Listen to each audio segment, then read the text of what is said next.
Hi, it's Chris Barnes. Hi, I'm doing a podcast. Yes, another. You hear I have a podcast, don't you? Maybe you haven't seen the earlier ones. I'm kind of hoping you haven't, because maybe you'll actually stick around for this one. Actually, nobody else is even clicking in. If they've seen my earlier podcast, they're just like, "Oh, I'm not clicking on that." That's like when you see something and you know it's spam or malware or something. You're like, "Oh, hey, I'm just gonna delete that very quietly, delete it, and hope it goes away." My Norton is. I hope my Norton is in force. Oh yes, okay, good. My Norton's in force. No, anyway, so no, here I am doing a podcast or a show, or it's a show actually, is what it is. It's just a show. So anyway, one of the things that made me want to do this tonight was because I'm a very complicated. I'm a, don't judge a book by its cover, especially when he's doing a podcast in his T-shirt at the end of the night after being at the bar. But I am a man of great faith. God is my pal. I know God personally, by the way. So if you'd like to, I know, it's pretty cool. I mean, I thought it was cool when I met Stephen Stills a few times, and I met Dave Thomas, who founded Wendy's, that was cool. We got to be friends. We kept in touch. I met him a few times. I know you conservatives will be upset about this, but I know Alec Baldwin very personally. I've seen Alec Baldwin. As a matter of fact, it's odd. I've actually met Alec like 10 times. We've run into each other. He actually, now when he sees me somewhere, and it's a lot of times it's not planned, and he'll actually look at me and be like, "Dude, you again?" It was like, who would have known that I had to pick up a job in Syracuse for a year and a half or so because I got eliminated. My job got eliminated at a place that rhymes with Ox News Fadio. I mean, anyway, I think you know what I'm talking about. But anyway, so he's spending a lot of time in Syracuse now because that's where most of his family has relocated. They were from Long Island, and they went up to Syracuse, and now So I was working up in Syracuse a few years ago, and he'd see me, and it was like the seventh time that we had run into each other, and he was like, "Dude, are you like stalking me? Because this is not this is not cool." So I was like, "No, it's happenstance." But what I was getting at was, so I meet all these famous people, and I have all my life. I took two Tinkles next to I could write a book about all the rock stars that I've tinkled next to. I say tinkled in case there's kids in the room, okay? Face it, I was taking a piss. Anyway, so I could write a book about all the different celebrities I've taken a piss next to. I took a piss next to Merv Griffin.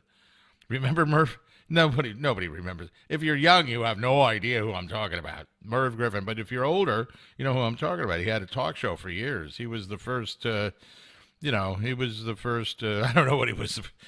Yeah, I don't know. He had a talk show, okay, on TV every night. Not every night, 5 nights a week, and sometimes they'd show a rerun on Sunday. But anyway, that's how much I remember from my 6, 7, 8, and 9-year-old years.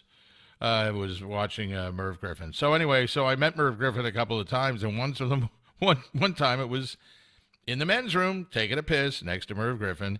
And but there's a couple of people that I actually took a piss next to twice, and one of them is Alice Cooper. I met Alice Cooper in Saugerties, New York, right outside Kingston, New York, which doesn't help you any because everybody's like, I don't know any of these towns he's talking about, but I mean it's they're right on the Hudson. And it's a little bit north of Poughkeepsie. Have you heard of Poughkeepsie? You haven't even heard of Poughkeepsie. Okay, well listen. So the location means nothing to you. Well, I could say Woodstock. There's a town called Woodstock. It was not where the big thing was. They called it Woodstock, but it was, miles away in that general vicinity. But, it wasn't in the town of Woodstock. But the idea was hatched in Woodstock, if you will. So they have a lot of studios there. There was a couple of big famous. Todd Rundgren's always had a very famous studio there. The who else? There was another big one there that Bob Dylan recorded in for years. The band, as not just the band, not just some nebulous the band. Again, if you're young and you don't know who I'm talking about, whatever. But those of you who do, I mean, the band, a lot of their founding members lived in the town of Woodstock. So I was living right near there at the time, and a friend of mine said, "Hey, we had a mutual friend who was not at the level of well, he didn't do anything like Alice Cooper did, but I mean, he had some rock music that he was trying to launch, and so he booked some time at a one of the studios in Woodstock, and and it was the same weekend that Alice Cooper was doing some work there, and so they got talking, and Alice Cooper said, "Hey, where can we go to get some good Chinese around here?" And this friend of mine, Mike. Well, I haven't seen him in 35 years, so I don't know. But at the time, he was a friend. And he said, oh, yeah, we got to go to this place in Saugerties. Well, just follow me. We'll just go. So I had another friend named Jeff who was with Mike at the time. This is getting very confusing. I don't even remember what I'm talking about. No, so Mike and Jeff were like, yeah, we'll take Alice to a Chinese restaurant. So when there was no cell phones back then, we're talking like 1985. And so Jeff got there, and I guess we went up to either they had a phone booth there, or he went up to the front desk and said, hey, can I borrow your phone and call my friend? So he called me, and he said, hey, listen, what are you doing? Because I'm over, I forget what it was called, the China Dragon. I don't know. It's in Saugerties, New York, which, by the way, is where Jimmy Fallon comes from. So it's a real place, I'm telling you. If Jimmy Fallon comes from there, I got to tell you, it must be real. So so he calls me and he goes, dude, we're over at the China freaking garden or whatever the hell it is. Mr. China. No, China King. Whatever you want to name it. It's same, whatever. You know what I'm talking about. So he calls and he goes, hey, listen, I'm over here because, Mike's been recording and I came along for the ride and now we're here because we ran into Alice Cooper. So I was like, Alice Cooper, I don't even know her. Sorry. So anyway, so he said, you got to come over and, have lunch with Alice Cooper. So I was like, absolutely, I'm there. So I drove like a bat out of hell, 2 miles. It was only 2 miles away. But I got there and I joined them and we're sitting at a table talking to Alice Cooper. It was great. And then I had to excuse myself to go tinkle. So I go in and tinkle, and not long after I go in and tinkle, my good friend Alice Cooper came in and decided he had a tinkle too. So so that was like 1985. So fast forward. I'm not sure if this thing is running anymore because the picture it's giving me is static. This is like a rookie. This is like an embarrassment. Okay, let's see what the hell's going on here. Well, it says it's still going. All right, I hope that's not, actually you don't need to see me moving around. So this is going to be a real learning experience, ladies and gentlemen, because my initial beginnings I hope that didn't just, you know what? It might have just gone away. If I have to tell this whole story over again, this is going to stink. Oh, my goodness. Guess what? I just learned a lot here. In flight, this is like if the pilot is flying you, it's like, welcome aboard, everybody. We're going to be flying to London. It's going to be about 9 hours, and this is my first flight ever in a plane, so I'm very excited. I'm still trying to figure out this damn video thing. Okay, I think I was talking about taking a tinkle next to Alice Cooper. Was that it? I don't know. After all the technical, remember, I'm everything here. I'm the producer. I'm I've come up with the concept. I'm like, dudes, listen. This is happening. I am a very busy man. I really don't have time to be doing this. Actually, I'm so busy with all the stuff that is involved. No, so there's Alice Cooper taking a tinkle next to me. Yeah, so here's how it happened. So like I said, I went in to take a tinkle on my own. I thought I was going for a solo tinkle. I thought it was going to be an entirely solo tinkle. I had no idea that it was going to become a group tinkle. Well, it wasn't a group tinkle. No, no, no. It was just a, what would you call it? I don't, I don't even need to go there. Anyway, so I'm taking a tinkle. I'm taking a wee. I'm pee-pee. I'm poop, pee-pee. No, no poop. There was no poop involved. No poop involved. No, no. There's one thing. Two guys getting together to take a tinkle together is one thing. Two guys getting together to take a poop together, that you got to worry about. I think that's a red flag. So do not think that's a good thing. So I'm standing there because that's how, ladies, in case you don't realize it, that's how men tinkle. So I'm standing there and I'm doing my thing. And then all of a sudden I look over and Alice has followed me into the bathroom. Not for any reason other than he had a tinkle too. So I think I said something like, so, having a tinkle. Here we are. Alice Cooper, having a tinkle. The Tinkle Man. Tinkle Rama. No. So he's having his tinkle and I'm having my tinkle because, you can't have each other's tinkle because that's usually, that's another recipe for a big problem. So I'm having my own tinkle. Keeping my tinkles separate, man. Don't want to cross the streams. And we did have separate urinals, so there was no reason for him to have come over and tried to tinkle in my urinal. Damn him. Sicko. He's as perverted as you think he is. No, so, but we're just standing there, and he said something about, what is there to do? What is there to do in this area at night?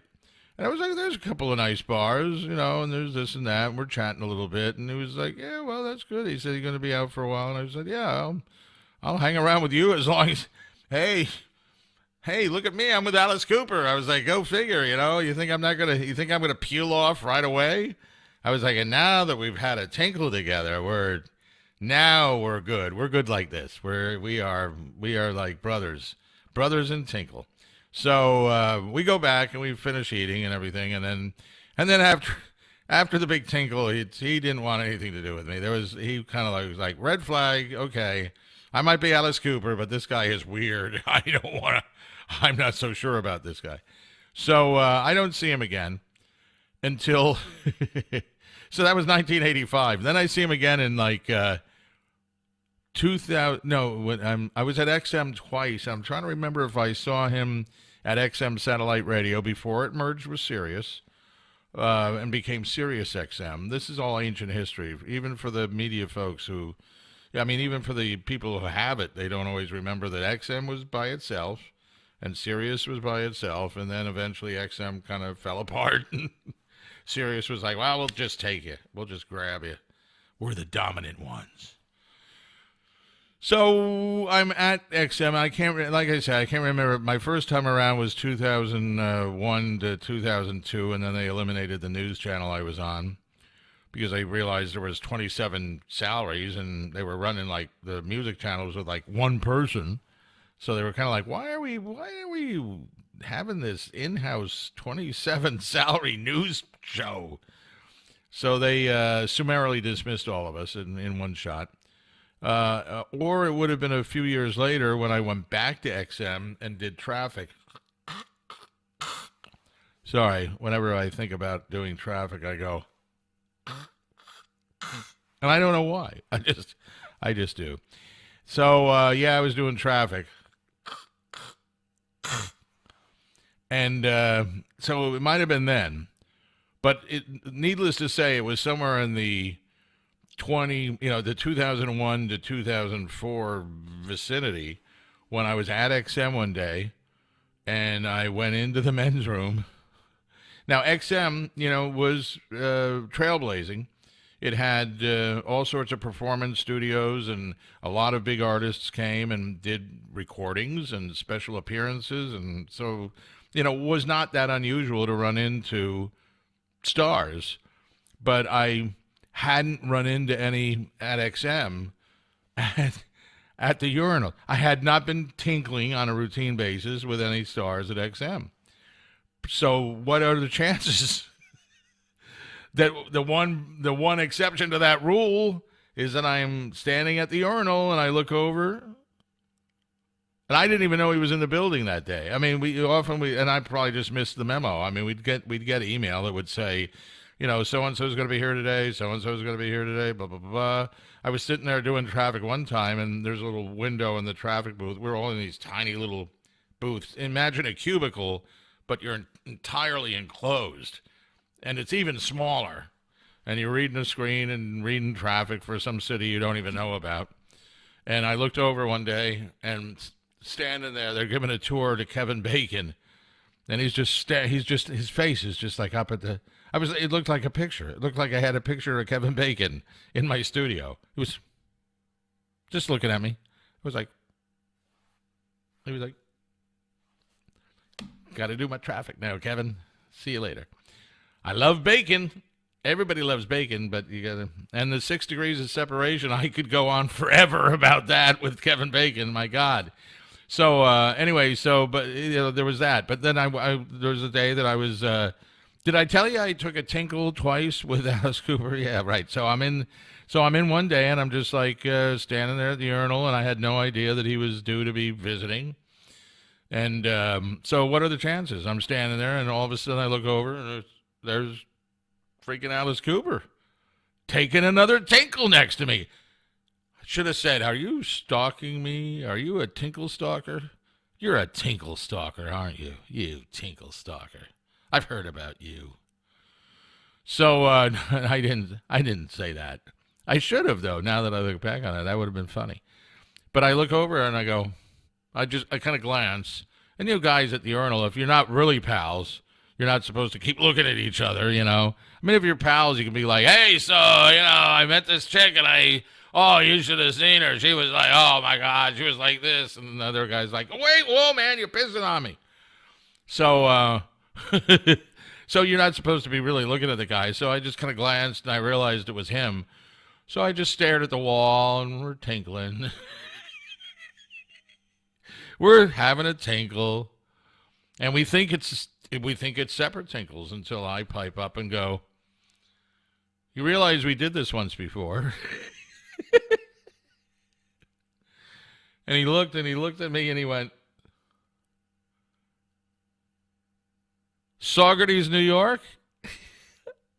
I was like, how do you remember that?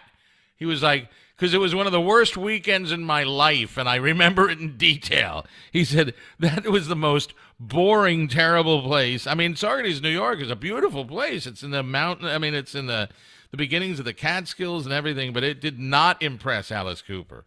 So he was kind of like, dude, it was like he was like, everything shut down at like 11. He was like, I thought we were going to leave this recording studio and go out and, run around and do stuff. He was like, aside from fast food restaurants, everything was closed. He was like, it sucked. It was terrible.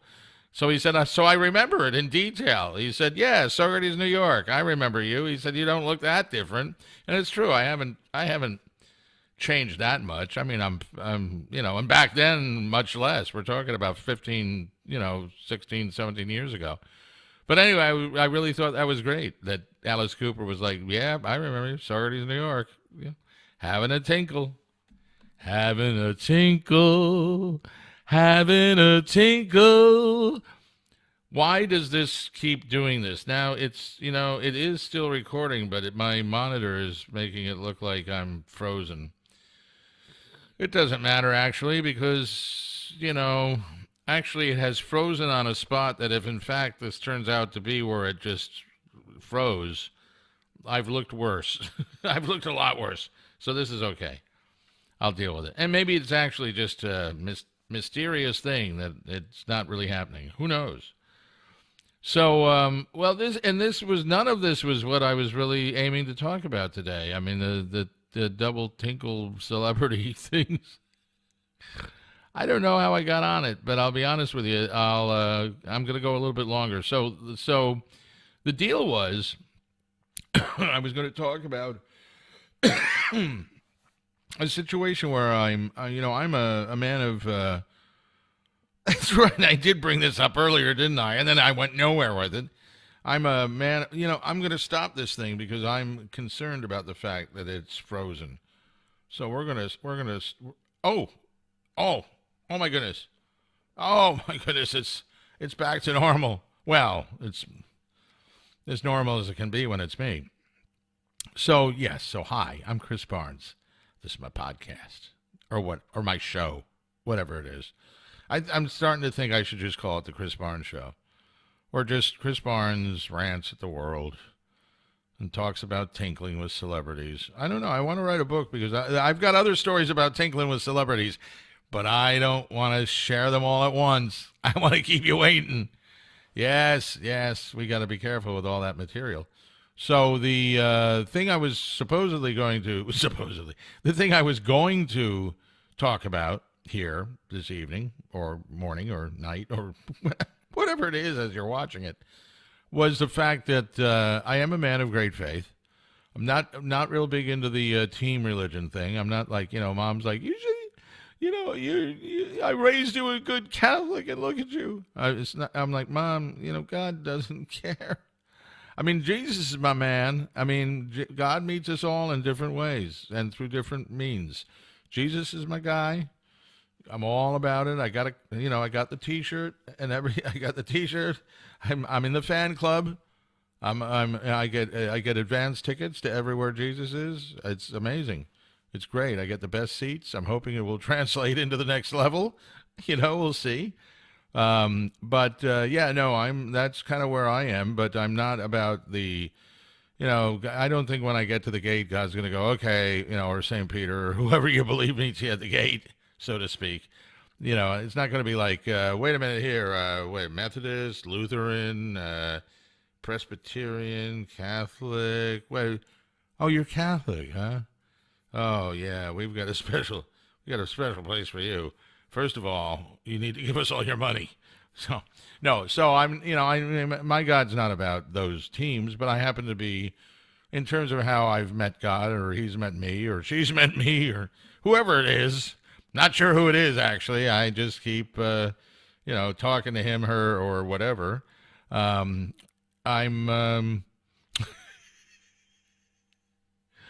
sorry.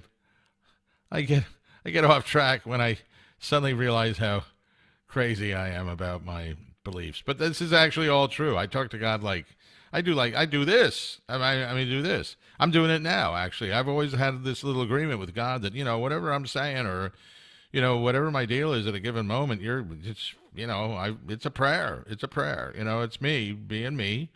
And sometimes I'll talk to you directly, right, Lord? I do that a lot, right? When we do that. And sometimes I just talk. And the Lord is like, oh, listen, I wish I could. Can we tune him out? Can we change this channel or something? Just for a while. Tell me if he's like in trouble. Tell me if he starts like, burning in a car crash and I'll come back. But in the meantime, I got stuff to do. But but God plays a role in my life. I mean, I see it. You got to see it when it happens. You got to see it when it happens. I mean, I have so many people that always go, oh, I pray all the time and I don't get anything. I don't get anything I ask for. And I'm like, well, first of all, I'm really faithful. And I'll tell you what, God has saved me a million times. And I thank God for my whole life. But if you're judging it on wealth or something, I mean, it's like, currently, and well, not currently, ever, I haven't had it, so it's not like, that's not like the litmus test for whether God exists. Am I rich? No. Well, then there's no God. There's no God. I'm not rich. So, I still have every day I get blessings though. I mean, I always get what I need to get along. And so I really appreciate that. So I always go out and I don't impose it on anybody, but when somebody brings it up, I'm going to testify. Testify! So I testify, and I did it tonight. There's a good friend of mine, Jill, who I ran into, and she was somehow out of the blue. It came out that she was like, well, I don't really believe in God. And I pressed her a little bit. And And then she said, stop doing that. And I was like, oh, okay, we can just go back to talking if you want. No, so I pressed her about it, and she was like, well, I don't ever feel like he hears my prayers. And, if God is there, I don't know, what the hell's going on, because I don't feel like I'm getting any response. And I was like, you just gotta keep your eyes open. You can't assume that the answers, if you just pray and then put it out of your mind, you could be getting opportunities and things and answers to your prayers. And if you're not paying attention, you're going to miss them. So I was like, listen, we left a little deal at the end of the evening. I said, listen, because I told her, I was like, God's like a personal friend of mine. I know God. He's awesome, man. And he likes you. You haven't heard from him? He told me he was going to be getting in touch with you. I can't believe it. He should. Oh, that God, that crazy guy. So I said, listen, no, seriously though. I said, you need to. Seriously though, yeah, right. With this, no, but I said, listen, you need to keep your eyes open, because I said, seeing as God is a personal friend of mine. I said, I'm going to, and seeing as I pray for things, and I do get answers, they're not always exactly what I was hoping for, but they apply to whatever it is, and a lot of times it ends up being better than what I was expecting. It's great. And it's also very reassuring when you're talking, and whenever I talk to God after a little bit of time, I get these chills up and down my spine. I can be in a hot room, I can be in a cold room, I can be in an in-between room, I can be anywhere. And I get these chills up and down my spine. Not from doing anything other than chatting for a while with the big guy. And it's happened ever since I remember it happening when I was like 7, It's happened all my life. And all these years later, he still does that. He still does that to say, hey, I'm listening, man. I'm here. I am here. And I always thank him, and like this morning it happened and it went out of control. It went like off the rails. Sometimes it's like, I don't want to compare. I was about to compare it to something, but I do not want to go there with this. But anyway, but it started like usually I get a little bit up and down my spine, and it kind of makes everything tingle, and it goes all the way up to my neck. But then sometimes it goes and it doesn't stop. It goes on for like a minute. It's crazy. And there's no explanation for it other than, it's been our thing. I always say, hey, thank you. It's our thing. And I'll be trying to talk about something and explain my problems. And it's almost like he's saying, listen, I know. I'm just going to try to numb you now. I'm just going to, like the doctor. Yeah, we're just going to put a little Novocaine in here and just be quiet, would you? Because we're going to do a procedure. But, yeah, I get this crazy chill up and down my spine. And like this morning, as I say, it went on for, I don't know. It went on for well over a minute. It was amazing. So I said to Jill, listen, I want you to keep your eyes open. Because I said, seeing as God is a personal friend of mine, I'm going to put a word in for you. I'm going to put a good word in for you. And I said, I want him to find a way to, because she was open-minded. It was not one of those, like, arguing with me. There is no God. There is no God. She seems disappointed. She seemed disappointed. Like she wanted to feel a connection with a larger entity that she felt was there for her and had some love and caring for her, but she was not convinced. So I told her, well, I have every reason in the world to be convinced. So listen, seeing as I am, as I told you, personal friends with God, I said, I'll put a word in for you. And I said, just you keep your eyes open. I said, I hope that we'll run into each other here, because that's the only place I ever see her, is this one establishment, which is really beautiful. I go to right here in town, and it is a really great place. Blackwall Barn and Lodge. If you're ever in Odenton, Maryland, or anywhere near the Annapolis area, you'll find it there. It's Blackwall Barn and Lodge. It's great. I meet everybody that I need. I meet people that have every kind of advice for me, and I'm there every night. So I'm going to meet all sorts of people. So I've gotten to know Jill, and so I just told her, I said, listen, when I see you probably in about a week, I said, I want to hear from you that you got a message. And I said, in the meantime, I'm going to talk to God, and I'm going to tell him. So if I find out in a week that she didn't get any message, well, then I guess I'll just become an atheist. So you hear that, God? Oh, stop with the thing, with the turning the keeps. Never mind. Okay, I'm talking about technical items here, and I don't know how to edit this thing, so I mean, it's just gonna have to be in there. So, yeah, so that's my little story about my personal friendship with God and my hopes that Jill can either find him or he can find her, or maybe they can find each other. Maybe they'll get married. But like, Jill, you married God. I can't believe it. You know, I mean, I know you're a catch, but I had no idea. Anyway, no, God has saved my. I can again. I can tell stories that, and people will say, "Oh, yeah, it's his podcast. Of course, he's just making this stuff up. You realize?" No, I would hope that a lot of you have realized by my attitude that I'm real. This is me in all my glory. Look at me in my best T-shirt. In my best T-shirt. I know it's not collared. I'm sorry about that. Next time I will wear a collared shirt. But in the meantime, collared. I'm thinking about collard greens now. I'm going to sit down and have all sorts of collard greens all over me. And I'll go, well, he did say he was going to wear a collared shirt, whatever. So this goes from kind of stupid to really stupid fast. This really escalates.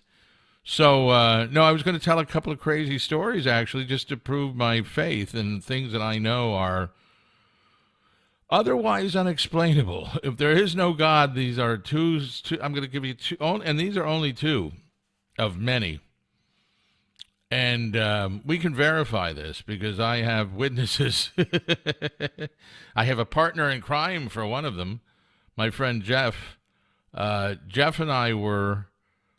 it was his birthday in 1980, so he was turning 20, and the drinking age back then was 18, and so we were already used to going out and driving around and and drinking. To be honest with you, we were in the 18 to as I say, and on this particular night, he was turning 20, I was already 20, so we're driving around. We got beers in the car. And he's driving in his Honda Civic, and we're driving around the Red Bank, New Jersey area, and we cross the bridge over into Middletown, and there's a winding road called Navesink River Road. So we're on Navesink River Road, and it's very windy, and we're driving around. Now you have to remember, now I'm 20 at the time. Now I'm 60. I have never worn a seatbelt. I mean, when I ride with my son, who's now 21, and he'll do it now, and he did it when he was younger. Dad, put your seatbelt on. So and now I'm never around. Now he's going to college and dating girls, and works a co-op with the government. So I mean, he doesn't have time to see me anyway. So he doesn't know if I'm wearing my seatbelt or not. But I never wore my seatbelt at 17, 18, 19, 20, and I also don't wear. And I haven't worn it since. I still don't. I never wear my seatbelt. Never have. I don't recommend that. I mean, if I ever ended up with an actual decent recent model car, it's just gonna do it automatically, and then I'm gonna be wearing my seatbelt. But until the day I get a car that does that, I'm just not wearing a seatbelt. And again, I don't know why. It's not that hard to do it, but I mean, now I'm a fat guy, so now if there's ever going to be a time that I'm not wearing a seatbelt, it's now. So anyway, although if we hit something, I'm going to come out of there like a freaking cannonball. I'm going to be like this projectile, this huge. It's like a barrel came out of the front of the car. Oh no, it's that fat guy. So I wasn't wearing a seatbelt. And we're driving along, and I'm trying to remember exactly the circumstances of why, but like we're taking a curve and I reached down, I guess probably probably to get a beer. And as I reached down in the passenger seat foot area, I think that's the official term, isn't it? The passenger seat foot area. So as I reached down, all of a sudden, Jeff puts his hand on my leg, which he was known to do on occasion. That crazy guy, I never thought about that. Why did he always? No, he puts his. It wasn't normal to put his hand on my knee, but he did, and he went, "Hang on, buddy." And all of a sudden, what we had done was we had gone around a curve, and then it was like the way the road went with the kind of a bump. The curve continued, and the weight of the car was in an upswing at the time, so there was no traction. So because he was going too fast, so the tires had lost grip. So even though he was turning the wheel, we were going straight into a phone pole.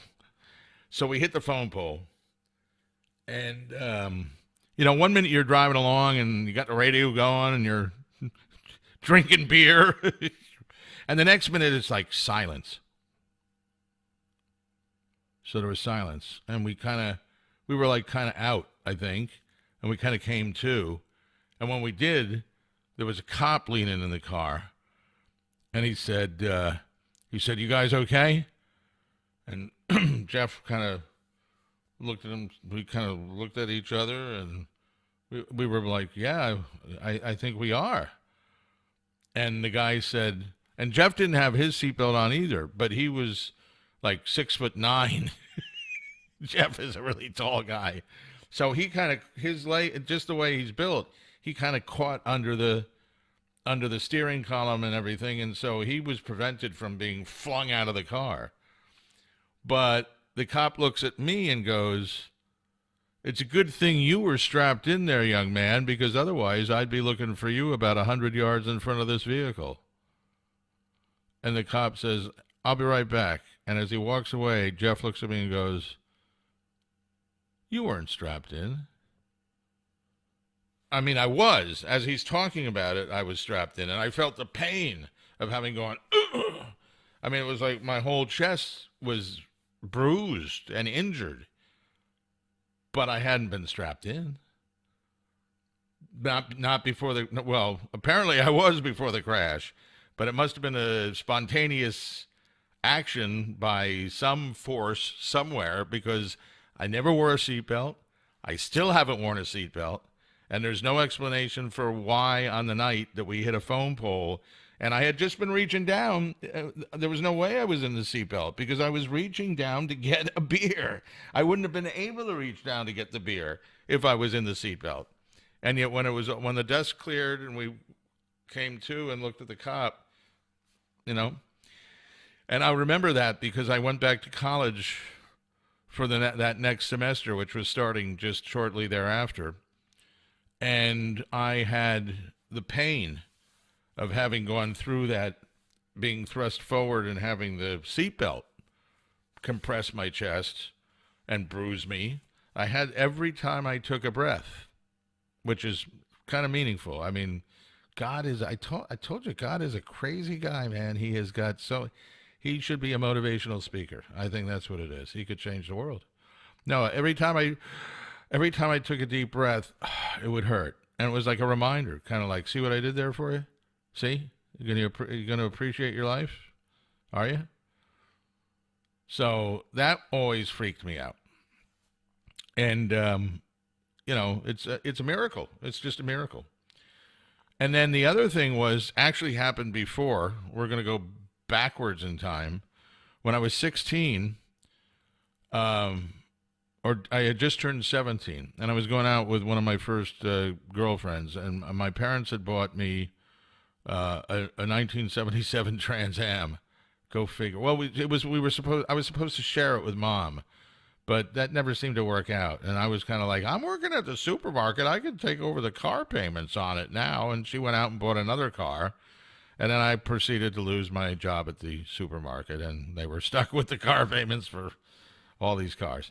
So, but when she would get mad at me, she would say, "You're not taking the Trans Am tonight." That was the only control she really was able to have on me, was like, "You're not taking the Trans Am." So I'd be like, "I'm supposed to go out. I'm supposed to go take. Laura and I are going to a movie," and this. And she was like, "You can take your dad's car, but you're not taking the Trans Am." So I was like, "Okay." So the deal with dad's car was that it was a 1969 Grand Prix, and anybody that's familiar with American-made cars knows that was not a stellar year for the Grand Prix. It was kind of considered first of all, and this was the year, it was, and it's not about the style of the car, but it looked like an Edsel. If you're older folks know what I'm talking about. It had this crazy front end. So it was kind of a, I just had to do that thing again where it just keeps freezing and I had to restart it. Oh, I hate this. I need a producer. Producer? I don't even know her. So I was like, I don't want to take Dad's car. And she was like, "No, you're taking Dad's car because you're not taking the Trans Am." So Dad's car at that point it was like 9 years old. But I mean, back then, a 9-year-old car was starting to fall apart. And, I was used to the Trans Am, and had really tight steering, and, it was brand new. It was high performance, tight steering. I could take my hands off the wheel and do a crossword puzzle. It was almost like a self-driving car. As long as I had my foot on the gas, bam, I was good.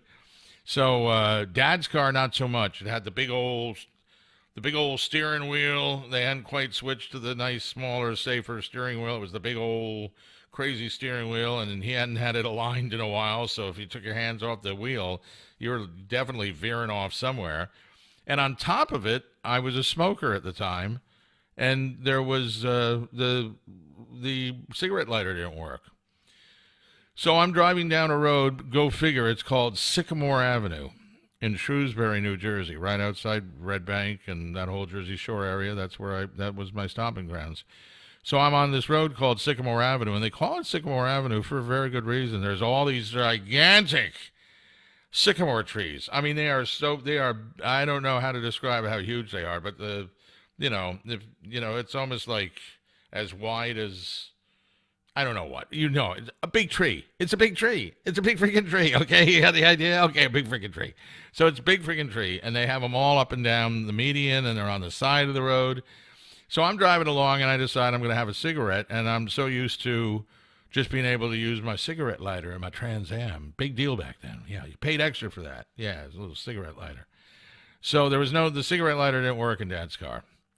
So I had to, and I didn't have a lighter because I usually would have been in my Trans Am, and I didn't need a lighter. I had a cigarette lighter, right? Built-in cigarette lighter. Oh, my goodness. It's going to run you an extra $300, Mrs. Barnes, but my son smokes, better get it. So I go to light a cigarette with matches. So I put the cigarette in my mouth, and I take my hands off the wheel. So it's that combined thing of, I'm used to driving a Trans Am that had this, perfect, performance, handling, the steering. I mean, it would just stay steady. And now... And it had a cigarette lighter, so even so, I could just go eyes off the road for like 2 seconds, and I'm good. Here I am, I'm driving my dad's car, which, like I said, hadn't been aligned in since he got it. And I'm driving along and everything, and all of a sudden I decide I'm going to have the cigarette, so I put the cigarette in my mouth, and I'm using the matches, and I look up, and there's a freaking tree. And I mean, it's right the freak there. It's right the freak there. It's right there. And I got ready. I just dove. I mean, I just went down. I was like ready for impact. And there was no impact.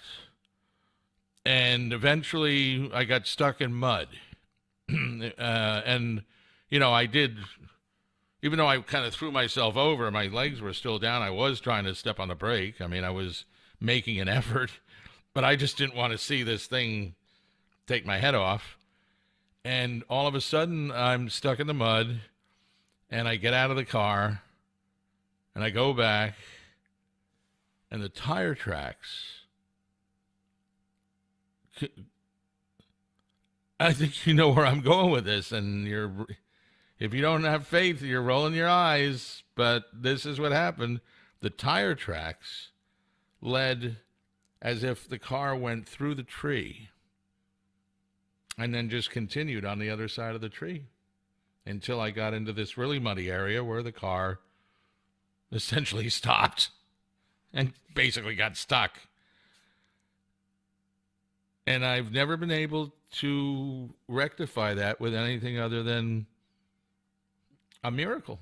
For some reason, I was meant to survive. I don't think it was for me.